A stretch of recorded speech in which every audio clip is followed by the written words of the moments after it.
Semuanya, nama saya Milaka Vita Virginia dengan NIM 68 dari kelas Manajemen Resiko E. Di sini saya akan menjelaskan dan mempresentasikan profil resiko BPR Ambarawa Harta Sarana.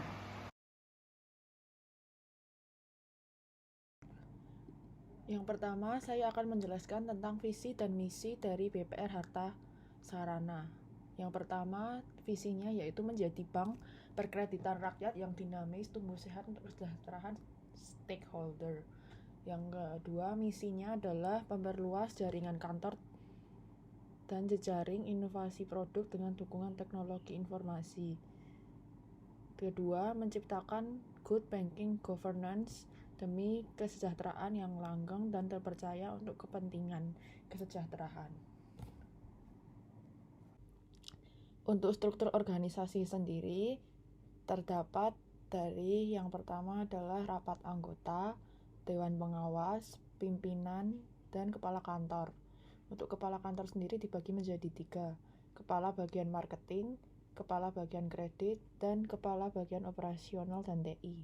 Kepala bagian marketing dibagi menjadi market dan customer service, kepala bagian kredit dibagi menjadi administrasi kredit dan analisis kredit, dan yang ketiga, kepala bagian operasional dan TI dibagi menjadi teller dan pengawas. Tujuan umum dan tujuan khusus. Tujuan umum BPR Ambarawa Harta Sarana yang pertama yaitu sebagai lembaga keuangan penunjang pelaksanaan pembangunan nasional yang merata, pertumbuhan ekonomi, dan stabilitas nasional. Yang kedua, tujuan khususnya yang pertama yaitu turut menyukseskan program pemerintah, meningkatkan aktivitas perusahaan agar dapat menjalankan fungsinya. Terus yang ketiga, memperoleh laba agar kelangsungan hidup perusahaan terjamin. Lalu ini ada manfaat penerapan manajemen risiko. Yang pertama, memastikan bahwa pengelolaan manajemen kredit sudah berjalan dengan baik, meningkatkan kinerja, mengevaluasi dan perbaikan secara berkesinambungan, memastikan bahwa fungsi manajemen risiko telah beroperasi secara baik. Ini tentunya di BPR Ambarawa Harta Sarana ya. Lalu ini ada faktor pendukung dan faktor penghambat di BPR Ambarawa Harta Sarana. Faktor pendukung yang pertama yaitu BPR Ambarawa Harta Sarana telah memberikan promosi peningkatan operasional layanan. Faktor penghambatnya yaitu rendahnya transaksi nasabah. Yang kedua, ada bagian organisasi yang ditugaskan mengontrol pemeliharaan hardware teratur. Faktor penghambatnya, kerusakan perangkat komputer. Faktor pendukung yang ketiga, memiliki kebijakan pengelolaan dan cross-check setiap kali melakukan penginputan. Faktor penghambatnya, terjadi kesalahan dalam penginputan data dalam sistem. Stakeholder atau penentu keberhasilan di BPR Ambarawa Harta Sarana. Yang pertama, internal yaitu ada administrasi, teller, dan bagian pembukuan. Kalau yang eksternal ada 2 yaitu pemerintah dan nasabah. Lalu kita masuk ke manajemen risiko BPR Ambarawa Harta Sarana, yaitu yang tabungan. Di sini diasumsikan total pendapatan tabungan nasabah yaitu 45 juta dan BTR-nya batas toleransi risiko yaitu 5% dari total pendapatan yaitu 2.250.000 dan indeks likelihood-nya dan dampaknya ada 20%, 40%, 60%, 80% sampai 100% dari BTR tersebut. Sekarang kita masuk ke manajemen risiko tabungan pada BPR Ambarawa Harta Sarana. Ini diasumsikan jika terjadinya kejadian risiko sebanyak kurang dari 3 kali dalam 1 tahun, maka kejadian itu masih berdampak sangat kecil. Hingga yang paling besar sebanyak 12 kali dalam 1 tahun. Ini bisa dilihat di gambar tabel pada layar. Terus kita masuk ke kategori resiko pada BPR Ambarawa Harta Sarana. Yang pertama, deskripsinya itu terjadinya tingkat transaksi nasabah yang tidak memenuhi target atau rendah. Itu kategorinya termasuk ke finance risk. Terus yang kedua, terjadinya potensi kerusakan CPU atau perangkat komputer. Itu masuknya ke operasional atau infrastruktur risk. Terus yang ketiga, terjadinya kesalahan dalam penginputan data di sistem, juga termasuknya dalam kategori operasional atau infrastruktur risk. Lalu kita masuk ke profil risiko tabungan yang pertama. Ini unit kerja atau fungsinya yaitu administrasi tabungan. Sasarannya adalah jumlah transaksi nasabah lebih dari 50 juta per bulan. Periode identifikasi resikonya tahun 2022. Deskripsi atau kejadian resiko transaksi nasabah yang rendah. Akar penyebabnya adalah kurang kepercayaan nasabah kepada pihak bank. 2. Kurangnya pemasaran promosi yang dilakukan oleh pihak bank. Indikator resikonya jumlah rata-rata transaksi nasabah 10 juta per bulan. Yang kedua, jumlah nasabah yang berkurang. 3. Adanya track record yang menjelekkan nama bank. Faktor positifnya adanya promosi yang diberikan kepada nasabah agar transaksi meningkat. Yang kedua, diberikannya edukasi kepada nasabah yang baru membuat tabungan. Dampak kualitatifnya adalah berkurangnya jumlah nasabah yang membuka tabungan di bank. Yang kedua, mempengaruhi rencana strategi perusahaan ke depannya. Yang ketiga, mengakibatkan resiko reputasi terkait nama baik bank. Kode resikonya itu, terus sasarannya jumlah transaksi nasabah lebih dari 50 juta per bulan. Risiko inherentnya, probabilitasnya yaitu 4 sama dengan besar, dampaknya 3 sama dengan sedang, skor risiko inherentnya 12, dan tingkat risiko inherentnya high risk. Probabilitas risiko inherent kualitatif 52%, dampak finansial risiko inherentnya 1.150.000, nilai bersih risiko inherentnya 598. Lalu profil risiko tabungan yang pertama yaitu rendahnya transaksi nasabah. Dampak finansial risiko inherentnya kurangnya kualitas layanan 150.000. Terus yang kedua, rendahnya nilai transaksi nasabah, nilainya 1 juta. Total dampak finansial risiko inherentnya 1.150.000. Keterangannya proses operasional yang lambat atau sering terjadinya server down. Tahu kepercayaan terhadap bank yang rendah. Dampaknya 51%. Terus rencana penanganan risikonya melakukan peningkatan operasional layanan dan memberikan promo tentang transaksi pada nasabah. Nilainya 500.000 dan 500.000. Total biaya penanganan risikonya 1 juta. Keterangannya biaya sekitar 500.000, pembuatan promo mengurangi pendapatan bank. Jadi total nilai dampak finansial risiko residualnya adalah 100.000. Dampaknya yaitu 4,44%. Lalu ke risiko residualnya. Yang pertama, probabilitas risiko residualnya 1 atau sangat kecil. Dampak risiko residualnya 1 atau ringan sekali. Skor risiko residualnya 1, tingkat risiko residualnya low risk, probabilitas risiko residual kualitatif 4,5%, dampak finansial risiko residual 100.000, nilai bersih risiko residual 4.500. Departemen atau unit kerjanya yaitu administrasi tabungan. Lalu ini ada profil risiko tabungan yang kedua, yaitu unit kerja atau fungsinya sistem engineer. Sasarannya tidak ada kerusakan komputer. Periode identifikasi risiko tahun 2022. Deskripsi atau kejadian risiko kerusakan CPU atau perangkat komputer. Akar penyebab, hardware yang dipakai jarang di maintenance. 2. Tegangan listrik yang tidak stabil. Indikator resiko, hardware mengeluarkan asap, terjadinya sistem error. Faktor positifnya, maintenance yang dilakukan setiap hari Sabtu jam 10 pagi. Adanya pengembangan hardware yang dilakukan oleh pihak bank. Disediakan PS untuk menstabilkan tegangan listrik.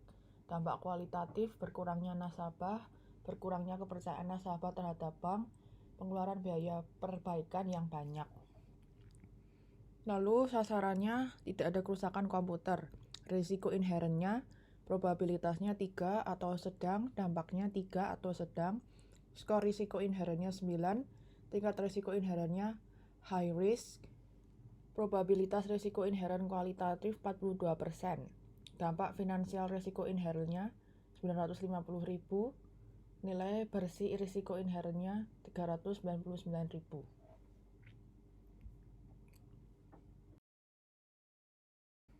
Dan ini bisa kita lihat BTR profil risiko tabungan yang kedua, yaitu kerusakan perangkat komputer. Dampak finansial risiko inherennya yaitu yang pertama operasional yang terganggu, nilainya 800.000. Keterangan transaksi nasabah terhambat. 2. Penginputan data digunakan dengan cara manual, nilainya 150.000. Keterangannya biaya fotokopi dan print. Total nilai dampak finansial risiko inherennya 950.000, yaitu sekitar 42,22%. Rencana penanganan risikonya yang pertama pemeliharaan hardware secara teratur, nilainya 500.000, mengganti hardware yang sudah lama 400.000. Total biaya penanganan risikonya 900.000. Total nilai dampak finansial risiko residualnya 400.000. Dampaknya sekitar 17,78%.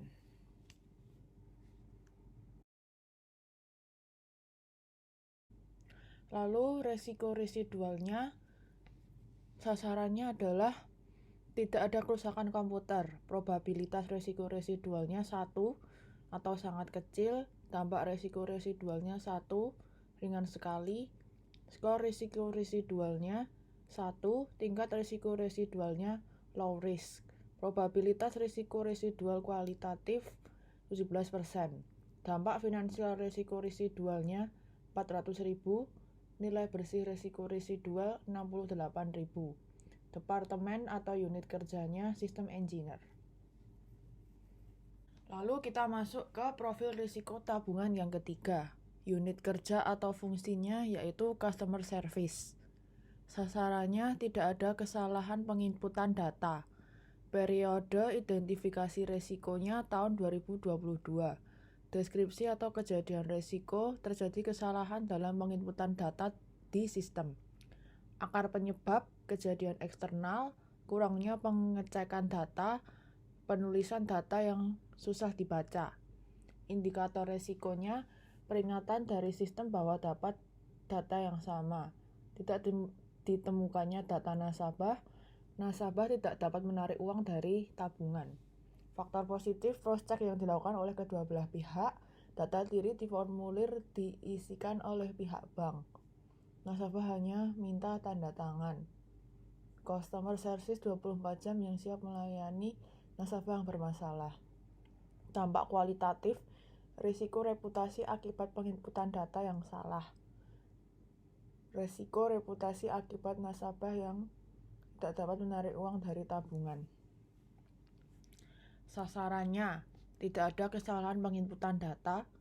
Risiko inherennya, probabilitas 3 atau sedang, dampak 3 atau sedang. Skor risiko inherennya 9, tingkat risiko inherennya high risk. Probabilitas risiko inheren kualitatif 48%. Dampak finansial risiko inherennya 1.100.000. Nilai bersih risiko inherennya 528.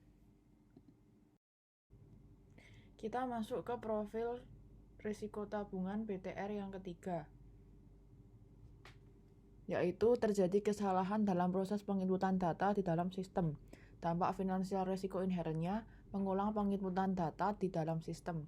Nilainya 100.000, keterangan membuang waktu. 2. Turunnya kepercayaan nasabah dalam bertransaksi, nilainya 1 juta.